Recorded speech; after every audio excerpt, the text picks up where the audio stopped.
सो ये Fourier series का second part है और इस पार्ट में हम स्टार्ट कर रहे हैं Fourier series for even and odd functions से। So case number 1, let's say हमारा function f x even function है। रेफरेंस के लिए आप लास्ट एग्जाम्पल ले सकते हो, उसमें हमने मोड एक्स सॉल्व किया था, वो एक इवन फंक्शन था। ओके, सो ये फंक्शन हमारा डिफाइंड है on interval -π to π.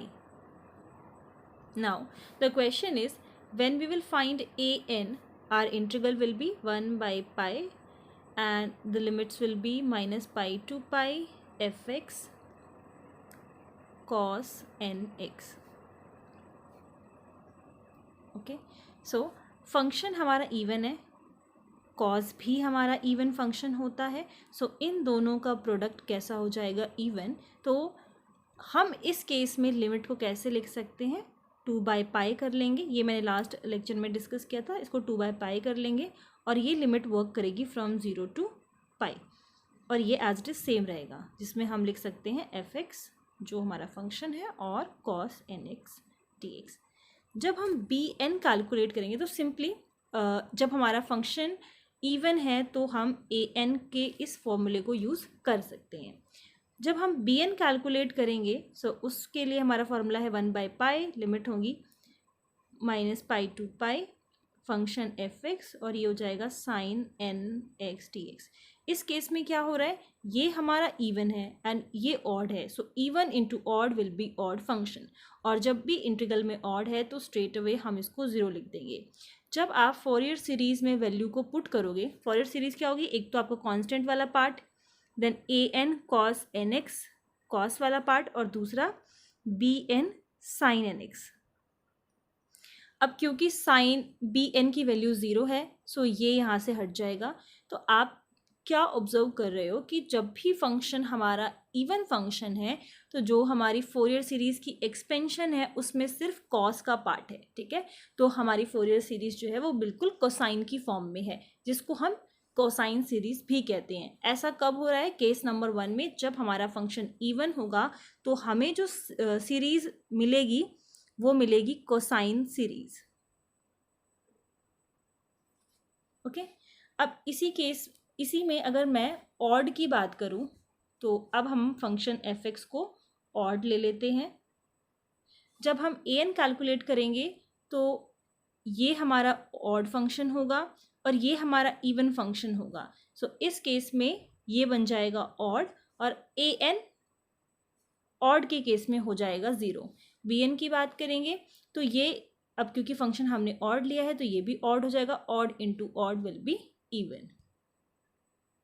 Okay, so आप ना इस वाले केस में आप वो कर सकते हो जो हमने ए एन में लिमिट को ट्वाइस करके चेंज किया, मतलब आप यहाँ पे लिख सकते हो 2 बाई पाई और लिमिट हो जाएंगी from 0 to pi f x sine n x t s. I hope आपको क्लियर हो गया होगा। जब अब ऑड फंक्शन रहेगा तो इसमें आपका ये जो कॉस वाला पार्ट है ये हट जाएगा, क्योंकि ये ऑड बन जाएगा और इंटीग्रल में अगर ऑड फंक्शन है तो स्ट्रेट अवे वो 0 हो जाएगा। इस केस में हमें साइन मिलेगा, मतलब ए नॉट जो हमारा कांस्टेंट पार्ट है और ये मिल जाएगा साइन। और जब सिर्फ साइन है तो हमारी जो सीरीज़ है वो साइन की सीरीज़ कहलाएगी। जैसे कि पहले पार्ट में कोसाइन की सीरीज़ थी, वैसे ही अगर फंक्शन ऑड है तो साइन की सीरीज़ होगी। तो इसको मैं कॉन्क्लूड करके लिख सकती हूँ कि एफ एक्स अगर हमारा इवन है तो जो हमारी सीरीज़ होगी वो कोसाइन सीरीज़ होगी, और अगर हमारा फंक्शन ऑड है तो हमारी सीरीज़ साइन सीरीज़ होगी। नाउ सेकेंड डेफिनेशन अब है piece wise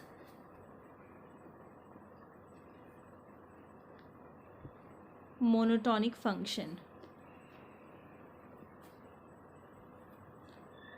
piece wise monotonic function. Okay, so हम किसी भी फंक्शन f को पीस वाइज मोनोटोनिक कब कहेंगे? मैंने इंटरवल ले लिया, लेट्स से कि ये फंक्शन कोई भी फंक्शन है वो डिफाइंड है इंटरवल a to b पर, तो मैं उस फंक्शन को पीस वाइज मोनोटॉनिक तब कहूँगी जब मुझे एक ऐसा पार्टीशन मिल जाए, इसी इंटरवल का कोई एक ऐसा पार्टीशन मिल जाए जो मोनोटॉनिक हो उस सब इंटरवल पे। क्योंकि फंक्शन का नाम क्या है, सॉरी डेफिनेशन क्या कह रही है, मोनोटॉनिक होना चाहिए। और पीस वाइज मतलब कि उस इंटरवल का आपको कोई भी एक सब इंटरवल मिल जाए जो मोनोटॉनिक हो। इसी तरीके से अगर डेफिनेशन हो पीस वाइज मोनोटॉनिक की जगह पर अगर कॉन्टिन्यूअस हो, कॉन्टिन्यूअस,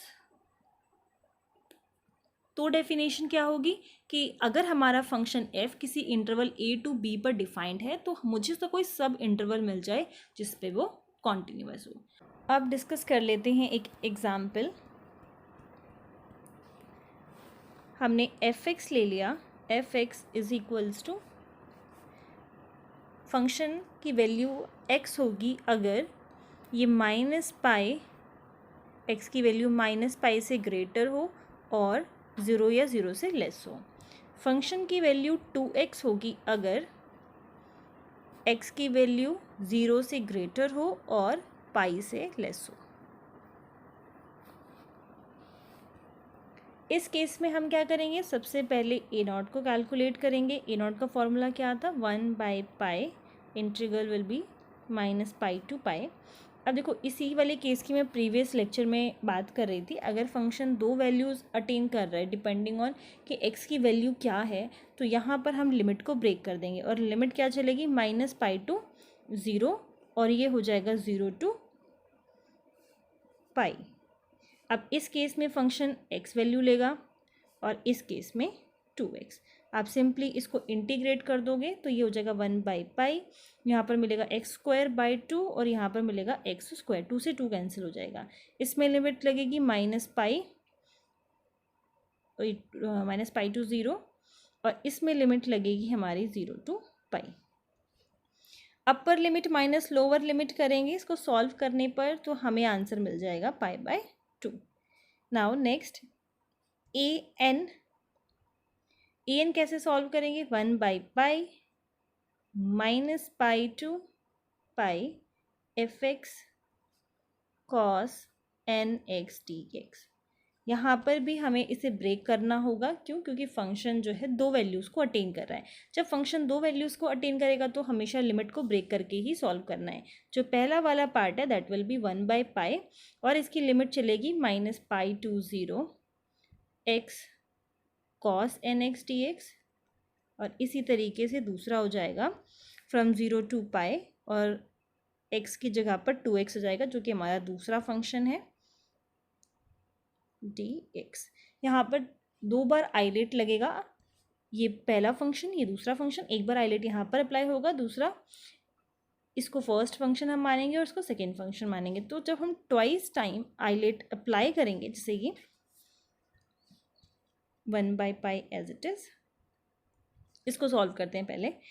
पहला जो फंक्शन है वो एज इट इज़ रहेगा, इसका करेंगे हम इंटीग्रेशन, सो ये हो जाएगा साइन nx/n और इस पे लिमिट लग जाएगी minus pi to 0 minus whole integral. पहले फंक्शन का हम करेंगे डिफ्रेंशिएशन दैट इज़ 1, दूसरे का होता है इंटीग्रेशन, तो ये हो जाएगा साइन nx/n। ठीक है, अभी भी इस पर एक बार और इंटीग्रेशन होना बाकी है।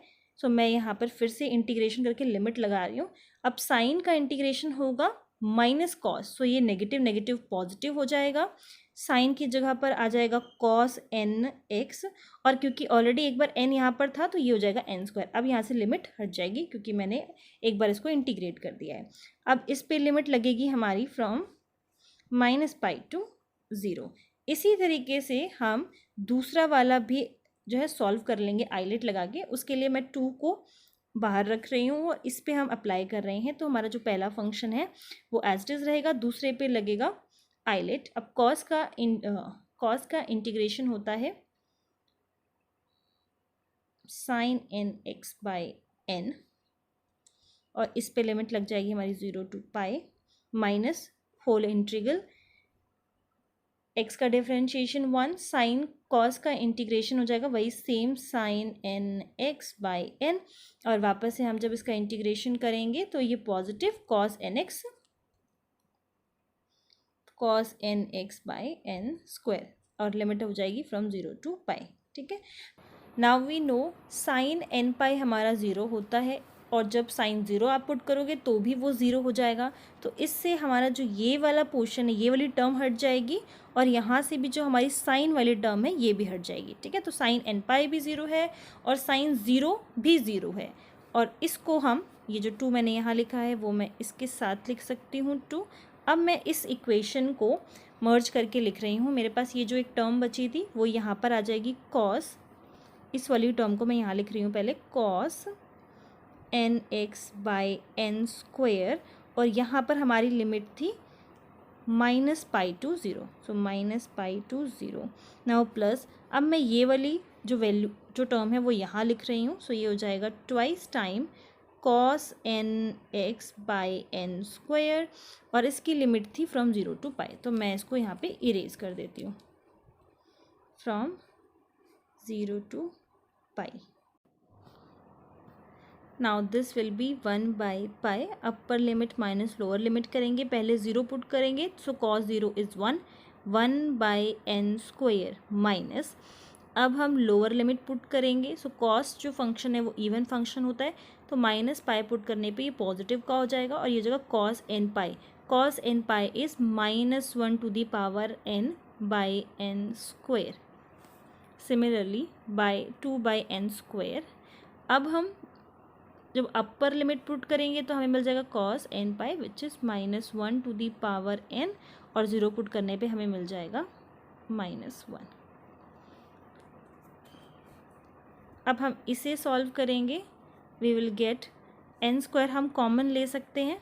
सो यहाँ से हमने कॉमन ले लिया, 1 बाई पाई ऑलरेडी था, n स्क्वायर कॉमन ले लिया, यहाँ पे हम मिल जाएगा हमें 1 minus -1 to the power n, plus इसको मैं मल्टीप्लाई कर देती हूँ 2 to the power, sorry 2 into -1 to the power n, this will be -2।